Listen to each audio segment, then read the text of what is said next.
whenever it would rain, like downpour, my backyard would end up looking like this. It is time to fix this because the water will move your foundation. You'll get cracks in your house. The foundation will sink. It's just not cool. And on top of that, you can't go outside because it's literally flooded.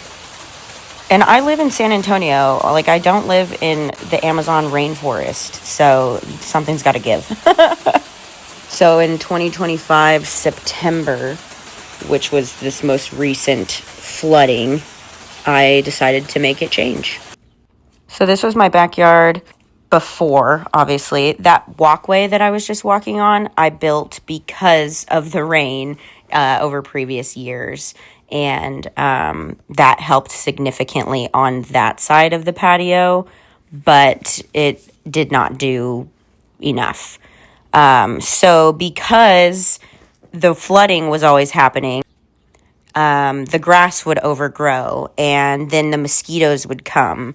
And I was like, I wonder how I could fix all of these issues. So I started doing some research and I was like, I'm going to lime wash my house. But in order to do that, I needed to clean up the backyard. So I started chopping down all the green from on the downstairs level. So here's just kind of a progress update on that. I mowed the grass and I needed a hedger. So I went over to my parents' house and I used their hedger. And I started just like chopping down all of these shrubs and foliage that I could with the hedger. So this is like significantly more cleaned up than it was, what you're seeing in this video. And this is around the front of the house. I removed a big cactus from that window. All these ivy were growing around that window. There was a tree that I yanked out of the ground right in front of this window.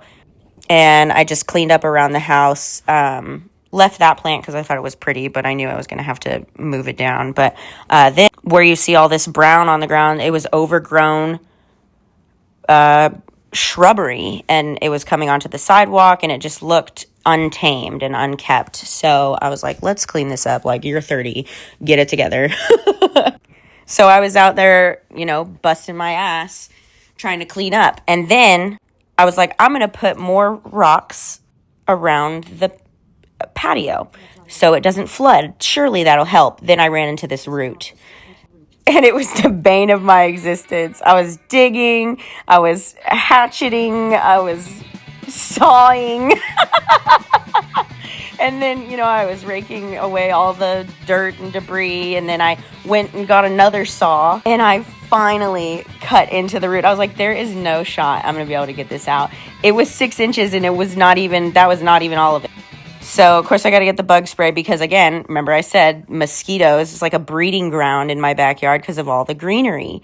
Don't get me wrong. It was cute and nice and green and everything. But, I never was out there. So it just was, really unkept. So now that I cleared out most of the greenery around the house, I was like, okay, time to pressure wash.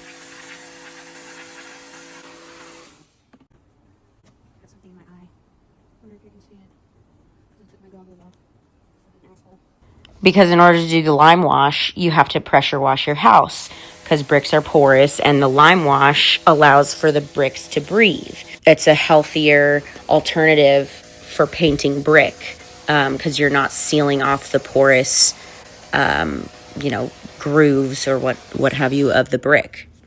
So this was a view of the front, I think, after I power washed it, and that's the side of the house. And, also I'm still thinking about the flooding, right? So I had multiple thoughts in my head about what I was going to do. And one of them was I found all of these bricks under tons of dirt and I wanted to dig them up. So I power washed and then I dug the bricks up. And I realized it was way more than I could have imagined. Over years and years of rain being pushed down the upper level of the patio or of the backyard, the bricks would just continue to get buried by all of the dirt and the mud. And it was only causing more of an issue by having that flat surface for the water to just like slick down and then go towards the foundation of my house.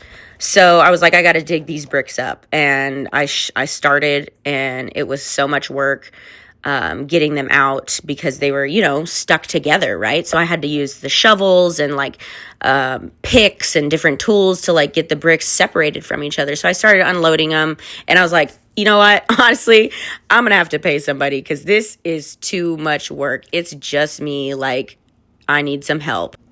So that's what I did. And day one, brought in the big guns. So they started digging up the backyard, right?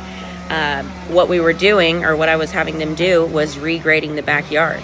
So all the water would flow out of the yard instead of towards my house. Don't get me wrong, I was out there every single day with these guys, busting my behind, trying to get it done the way I wanted it to be done, right? So, I made sure that everything that I was after was done how I would have done it, which is why I wanted to do everything, in the first place on my own. But I didn't have the tools. And I was going to rent an excavator, but I got nervous because I was like, I can't drive one of those. I mean, I'm sure I could, but like also, what if I hit my house? Then it's like the end of the world. Like, no way. So that's when I hired a guy named Jose, and he was awesome. He did a great job. But anyway, so this was after, I don't know, a couple days. Then they brought another machine, another excavator, and they did the upper and lower level. So he gave me a quote for initially downstairs to do the regrading for like, I think he said like $1,300 before any other materials. So that was like just the labor of, digging. And I was like, okay, well, what about upstairs? And he was like, well, there's not as much, obstacles or as many obstacles. So that'd be just another $600. And I was like, okay, cool. And he was even like, I'll get rid of as many trees as you want me to also, and I'll haul them away. And I was like, bet, like what? Say less. And so then we talked about material costs for like the weed barrier that you see under the rocks there, and then also the rocks. So I think he ended up doing 3 or 4 trailer fulls of rocks, which I think is like, like 60 square yards. I don't know. You'll probably have to fact check me on that. I'm not sure. But anyway, I think it was 4 trailer loads of rocks, plus the weed barrier. So all in all this work, the labor, the materials and everything, I ended up spending about $4,000 on this. And this was one of the last nights that they were there. He was finishing up the back there while regrading. But all those bricks, you can see them upstairs now, right? So we were loading those bricks into the other machine bucket. One guy was driving the machine or operating the machine, and another guy was helping me load the bricks. So we brought them upstairs, and I was like, it's much easier to have them upstairs than it is to carry them upstairs, like if I have to bring them downstairs. But I ended up keeping them upstairs, and I called up a bunch of friends, and we built this patio. It was over 500 bricks that we used, and we had to use AI to like calculate the dimensions of the patio, and we finished it in a day. We knocked it out. My neighbor came over, Des and Gabby, Bree and Jono and Michael came over, and it was awesome.